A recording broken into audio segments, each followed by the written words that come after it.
I believe that by 2030, we will reach a $1 trillion market with the NFTs, and they will represent all sorts of things.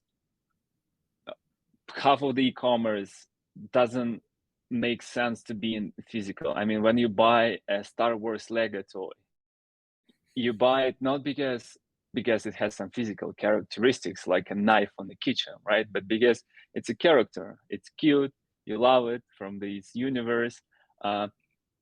It has almost zero reasons to be physical. You can have it in AR, and it will have all the same utility. Like half of the e-commerce doesn't need to be physical. What is the future of NFTs? It feels like we're on a bit of a roller coaster here. An entirely new industry spun up in front of our eyes. Random people and literally random images made millions of dollars. And now every brand and every opportunist, it seems, on the planet is rushing in. We're even seeing some backlash, but we're still seeing some amazing innovation. Here to chat about the future of NFTs is Rarible Chief Product Officer Alex Salnikov. Welcome, Alex. Thank you, John. Thank you for having me here today. Look, the common definition of NFTs is non-fungible token, right? It's a certificate of ownership, it's a deed to the property. But what's really revolutionary about NFTs for you? Yeah, it's a great question. So I think I'm thinking about it a lot actually, and one of the best ways to put it that I came out with is probably the following. So there has been a lot of talks about metaverse. It almost will be an obscene word, but in reality, we all already live in the metaverse. And my definition of metaverse is just the digital universe that we all exist in. And the simple evidence of that would be going to your iPhone settings, screen time, and looking at that above 5 hours. No, don't look at that. Don't make us think about how much time we're staring at a little chunk of glass. Exactly. You're connected to this chunk of glass, and more than 5 hours a day usually, and up to 10 hours a day among several people. And your telephone or your computer is basically your interface to the metaverse. So we all exist in the digital world. We speak digitally with our friends. We have our social network profiles. We have our music libraries, domain names, all sorts of things there. And how the current landscape is set up, all of these metaverse things, they are managed by some companies that store this data for you. So your Facebook page is not like really yours. It belongs to the Facebook. Facebook can moderate it, ban it from you, and all sorts of things like that. So we already have a lot of things exist in the digital world that we are owners of.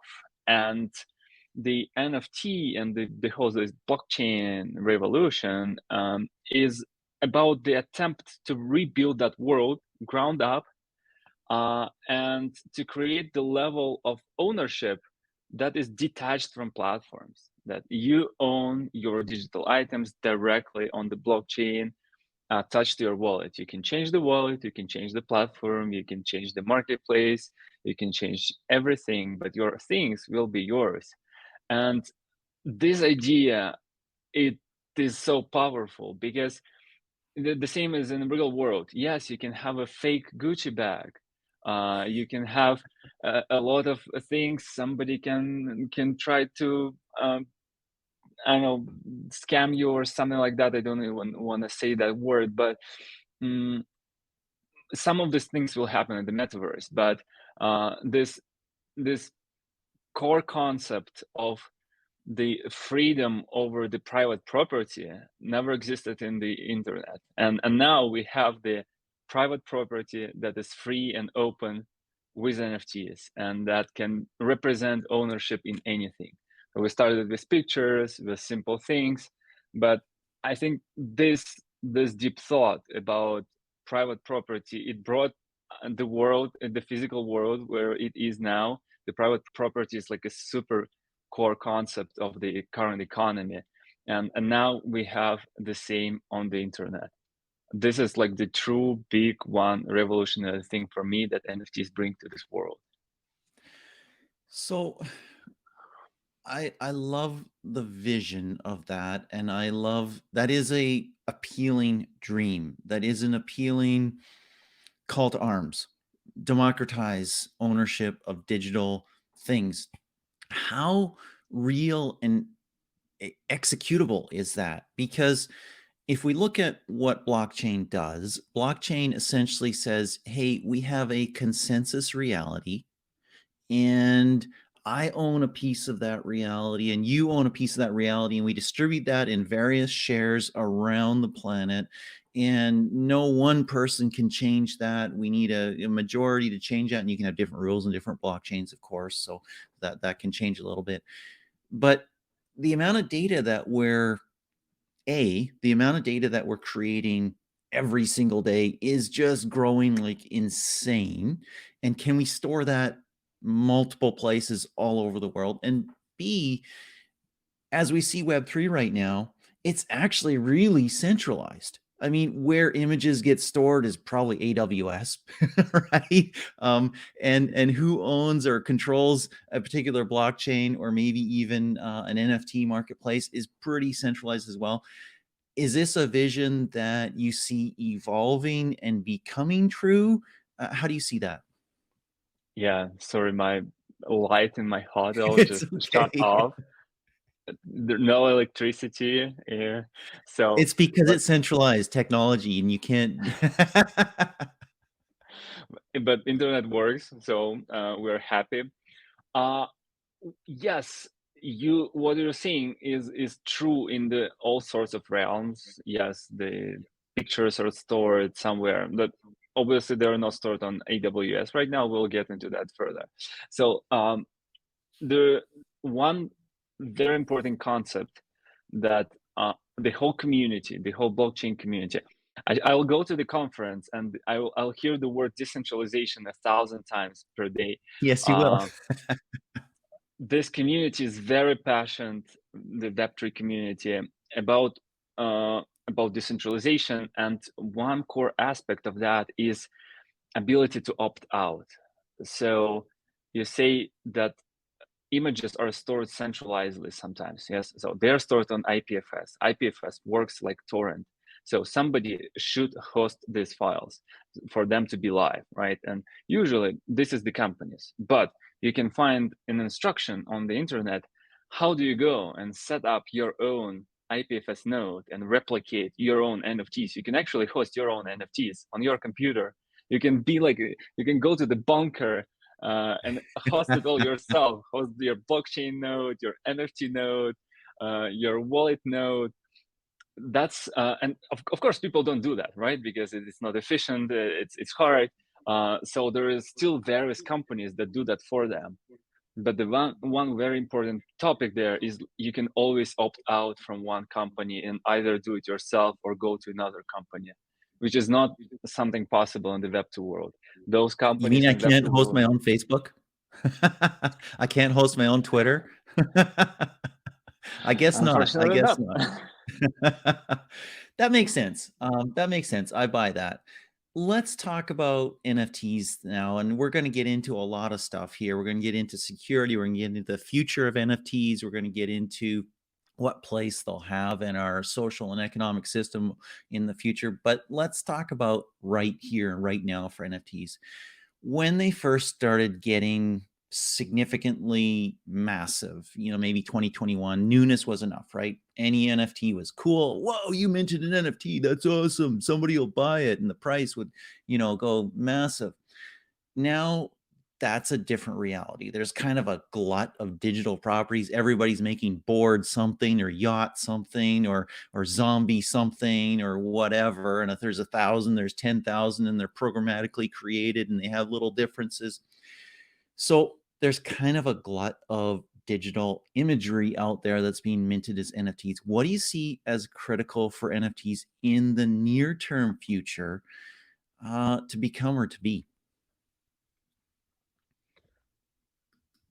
It's It's a very deep question, actually. So what happened in 2020 was the explosion of crypto art, and you were able to go to the blockchain, upload the picture, and so by definition, art is something that is new. You created something new, a new concept in life. You take a banana, you tape it with the tape to the wall, and nobody did that before. That's an art, right? That really created something new in this world. So just uploading a picture and creating an NFT with that picture was already an art in itself, even if it doesn't have anything really new in the art concept, because that was the new thing. That was like it's a usual art uploaded to blockchain, and it is something new. And that's why it was cool in 2020 to create NFTs, just like because it's something new. Now NFTs is not new anymore, and they became a medium. Now they became a medium of representing something, and the something should evolve, and it is evolving and more and more. So right now everybody's doing yachts and boards and all sorts of things like that. And where I see the current state of the NFT market, you can compare that to the luxury brands of the real world. So Twitter came up with this feature to put something on your avatar, and that is working to signal that you're part of some club, you're part of some social circle, you're part of usually a rich and culturally relevant group of people that's everybody wants to be in. And this is the current state of the market. And what we see is this, okay, NFTs are medium to represent something, and this something is evolving and becomes more and more and more useful. So let's take nouns DAO.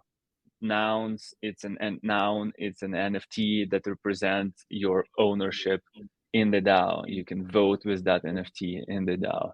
Some NFT collections are have this royalty stream put in their treasury, and they're voting how should we almost manage the our club's treasury. Let's market our club. Let's go and buy the New York Wall Street advertisement. So again, this is more utility to this NFT. Or in-game assets, you can go and you can play with that particular item inside the game. Or CloneX, which is an avatar, a 3D avatar that is connected with Ready Player Me SDK to several metaverses. You will be able to import your avatar into the metaverse and play with it. Oh, the light is back. So the utility side of NFTs should grow, and it's growing. That's what we see right now. Everybody's asking, oh, what's your NFT utility? What's your NFT utility? And eventually we will just like explore and explore and explore more utilities. Yeah, go ahead.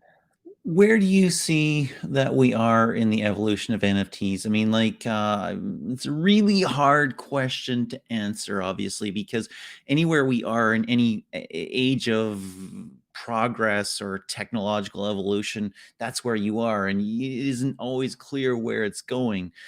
But if you would take the big picture and you say, you know what, hey, we're 5%, we're 50%, we're towards what NFTs will eventually become, where do you see us in evolution of NFTs? We are at the beginning. I'll use the evolutionary metaphor as well. We are at the beginning of Cambrian explosion of NFTs. So people are ideating, people create all sorts of NFTs, physical, digital, attached to this and this and this, and some of them will die, right? They won't outcompete others, and some of those ideas will be live. And we just started. So in 2020, the NFT market was $100 million. In 2021, the NFT market was $24 billion. And the beginning of this 2022, we already see 2 months. The January was $6 billion. If we multiply that by 12, that will be like 70, $80 billion of the market. So it's and probably even more. right? So, and we are almost at 1/10 of the trillion in the first 3 years. I believe that by 2030 we will reach a $1 trillion market with the NFTs, and they will represent all sorts of things. Half of the e-commerce doesn't make sense to be in physical. I mean, when you buy a Star Wars Lego toy, you buy it not because it has some physical characteristics like a knife on the kitchen, right? But because it's a character, it's cute, you love it from this universe. It has almost zero reasons to be physical. You can have it in AR, and it will have all the same utility. Like half of the e-commerce doesn't need to be physical. It will transfer to the digital world. It will be based on NFTs. It will live purely in the digital world, like we are living in the digital world. And we are at like 0.1 stage of that. Yes, yes. It's really interesting because you brought up metaverse when we started talking, and you brought up the fact that, hey, you know what? We're in the metaverse right now. Maybe we're in like, point 3, the version point 3 of it or something like that. It's pretty early. You and I are connecting right now on a digital platform. This will get shared out on multiple digital platforms. We're looking at a pane of glass at some point, maybe a decade, 2 decades, maybe we'll live inside of it. Maybe we'll upload ourselves in 100 years or 300 years. Situate NFTs, if you would, and what place they'll have in our social economic systems as we become more digital. Already, what is it, 10%, 20%, 70% for some people of our existence is mediated by technology. The information that we get comes via technology, and we express our feelings about it out with technology as well. As that just seems to be growing and growing, do NFTs assume a more and more central role as physical worlds, and our physical property becomes potentially less and less important? Do NFTs take that place? This is what's happening. So a big part of that is more or less the adoption of the blockchain, and NFT massively pushed that. So before that, we only had blockchain for money. Now we have blockchain for NFTs. But still, there is a long road ahead. We need to work with regulated entities about how do they accept these NFTs. And what we see is the revolution ground up. So this is one of the core things that blockchain allows you to do, is to do something and then answer, right? It's permissionless. I don't need to ask anybody's permission before I do something. I still need to comply with all the laws and be legal, but I'll do it just after I did something. It's not that I need to ask somebody before. And NFTs, like my dream and hope is that the NFTs will represent all the digital property rights on the internet. And so far, this seems to be a very realistic dream, as if we don't have any other means to represent this private property on the internet. Somebody said that digital signature is one of the greatest invention of the 20th century. And we actually see the aftermath of that, because all NFTs, everything that exists on the blockchain, it is attached to your private key and to your digital identity, to your digital signature that you created for yourself. This is like you in the digital world, and before that there was no you in the digital world. The implications of this are pretty staggering because in the physical world, we've traditionally accumulated things. You see some of them in my background. You're in a hotel room right now. I see you've purchased the right. You've rented that space, that thing there that you're in. As we move more and more of our identity to digital, and we have digital means of representing who owns something, who can use something, how you can use it, what you can do with it, that's really interesting. Because if we have that record on a blockchain. Well, guess what? Not all blockchains will survive. We see that in the real world, quote unquote real world. Everything is real, even if it's digital. But we see that in the physical world, subcultures die out, whether those are subcultures or trends in fashion, or whether it's a subculture of people, an ethnicity, or a language that is dying out, or other things like that. And something is lost when that happens. And imagine a scenario in the future, you're living in a very metaversy world, and but your tribe is dying. And there are fewer people who are keeping a copy, a record of ownership on the blockchain of what you've got and what you have, and your digital identity could disappear. The things that you own could disappear. It's a crazy world we're moving towards. Sounds fun. Love it, love it. Let's talk about security. Um, that becomes a bigger deal, right? There are people, you might be among them, I have no idea, but there are people that I know who have a significant fraction of their net worth in digital goods, in NFTs, other things like that. What kind of security do we have, and do we need to build around that ownership, also the things that they own, and people potentially fraudulently claiming that they have them or creating counterfeits? It is super, super important topic. So I think the we can try to break it down into several pieces, into several layers, more or less. So the base layer of security, it is what blockchain provides us. And this is why we have all sorts of debate of Ethereum versus Solana versus Tezos versus Flow, because this is now piggyback on all we just said. This is the foundational like security of our private digital property, right? This is very important. That's why Ethereum is winning so far, because it's one of the most secure chains.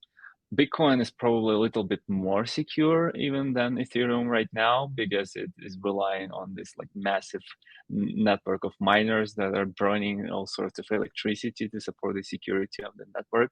So the security of the network is more or less like determined by its decentralization level. How many different nodes that are independent do we have? Because it's all democratic, we need the majority to rewrite the history, right? And how many independent people that we can rely on we have. That's the security of the chain. Now there is like a lot of different other layers that are all come to like the security of the smart contracts. Do uh, we perform audits of the smart contracts with third parties? They're open source. The more eyes are looking at the code, the better it is. We've seen the massive things like, I don't know, this Solana hack, not the Solana wormhole hack, that like $300 million were stolen, and then right the next day somebody got there and said, okay, we're replenishing this $300 million just to keep all our users safe, right? This is the strength of the community. Everybody's like got everybody's other back. And then it goes multiple levels of security that will end up, okay, how are the NFT market looks like now, where the images are stored. We briefly touched that. um, how are the marketplaces are monitoring like who copied what. So the current state of the things is more or less like that. We store NFTs on IPFS. You can host your own node. Of course, somebody needs to host these images for yourself. And we have NFT contracts, smart contracts that keep the ownership, the track of ownership, who owns what. Now, as if in the physical world, anybody can try to create a fake copy, because you don't need to ask anyone's permission. We just chatted about that. That's a pro and a con at the same time. You don't need to ask anybody's permission to create a copycat. So we are relying on post moderation, or somebody's relying on pre-moderation to tackle that. Some platforms say, oh, we will only accept people that we pre-moderated to create this. So you need to ask our permission before you start. Rarible is relying on post moderation. At first, everyone can create anything, but then community flags, okay, this is the things that are not relevant. And again, as the same thing as in physical world, marketplaces are more or less responsible for taking that from listings, because you can't remove something from the blockchain.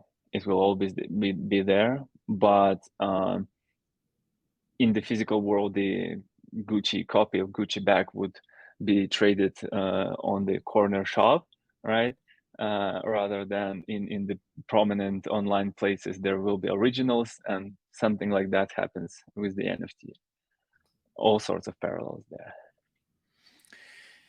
One thing that for me makes it difficult to try new NFT experiences or platforms is that they want you you come in the front. It's like going to Walmart and saying, "Hey, give me your credit card," when you walk in the front door. You go up and you're signing up for a service and they say, "Give me your wallet." Connect your wallet. And I'm like, I know the security record in the crypto world, and it frankly sucks. And I don't really want to connect my wallet. I just want to come in, take a look, and browse. And maybe there's something I'd like to buy. And if I'd like to buy something, then I would like to give you some money or crypto or whatever the case is. But I don't want to give you my wallet right off the bat. What do you say when you hear that? Interesting. The second thing that you described, how you want it to be, it's actually how it works in Rarible. You go That's there, good. you browse, and you see all NFTs, you see who owns what, and then when you click buy, it will prompt you to connect the wallet, and then Hmm. you can pay. Now, it might not necessarily work for all the people, because that's the thing that we have in the blockchain world. One of the fundamental limitations, or not a limitation, depends on how you see it, is that your wallet is your public digital identity. It's not only your wallet. In the Walmart, when you come, you present yourself, right, first, and then you have a wallet in your pocket, which might be hidden. While in the blockchain, your wallet is you. It's not. They're inseparable so far. We will create. There is all sorts of like innovation happening on the privacy end and zero knowledge proofs, all sorts of things like that. Will detach probably the things. You will be able to see the wallet, but not know how much money does it have. But so far, it is public, and it seems like it's working for people. I mean, you can have 10 wallets. One of them will have your money, your bags, and the other one will be your public identity, which will have some like change that you use to buy some JPEGs. So I see that. I see that. And I think that the way around it is to have multiple wallets and to the one that you're going to connect to various services that are like, as I described, hey, connect your wallet before you even come in the front door. Okay, I'll give you a wallet that has like, a couple, a little bit, tiny little bit of Ethereum in there so that if you screw me, I'm not too worried about it. I think that's more of a bug than a feature. And I think that I really look forward to the ability to have a digital identity in the crypto Web3 space that is not my wallet. But maybe that's just me. I'm not sure. Maybe let's end here. We've crystal balled a little bit, but let's draw it back and look at the future of where Rarible is, where NFTs are in about 5 years. What do you see NFTs doing, being capable of in 5 years? Where do you see Rarible in 5 years?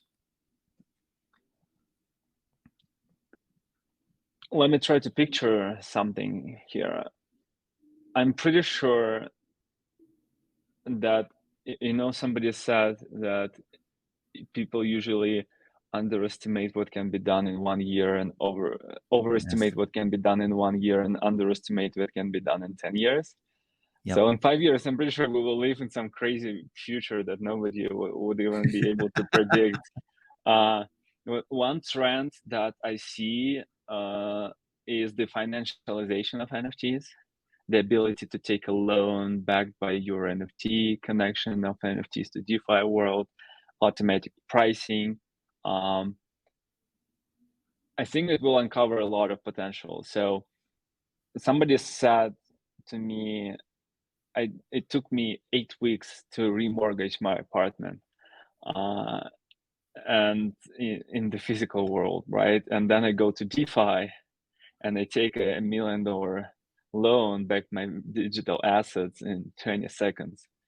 So connecting NFTs to the DeFi world and being able to represent, probably I want to tell the story about how your apartment will become an NFT that is stored like on the ledger, and then you can go remortgage your apartment in 10 seconds rather than 8 weeks on the blockchain. But it kind of looks like the reality will be that it will be your apartment in Sandbox rather than in New York in 5 years from now. But I'm really excited about all this connection of this asset class that emerged to the financial primitives that DeFi world built on. I'm not sure if I lost you there. I'm not sure if you're coming back here, but I'm going to take as faith that you probably just ended your thought right there. I think that's super interesting, and I look forward to that. And at the same time, I wonder if that 8 weeks isn't as much a bug as it is a feature, in that you're making massive financial investment here or changes and having some time to think about that and take some time to, is this a good idea? Should I do this? Has some laws around, I can change my mind in 7 days or 3 days, depending on the place that you're in. Might not be a horrible idea when you're dealing with hundreds of thousands or millions of dollars, and taking in 20 seconds to make a multi-$100,000 decision might be a little dangerous. But I'm sure that we'll figure out checks and balances and other things in those worlds as well. It's been a fascinating conversation, Alex. I really do appreciate your time. I hope you have a wonderful day at your conference, and thank you for spending this time with me. Thank you, John. Awesome answers, awesome questions. I really enjoyed how deep we went on these topics. Very abstract, but I hope our listeners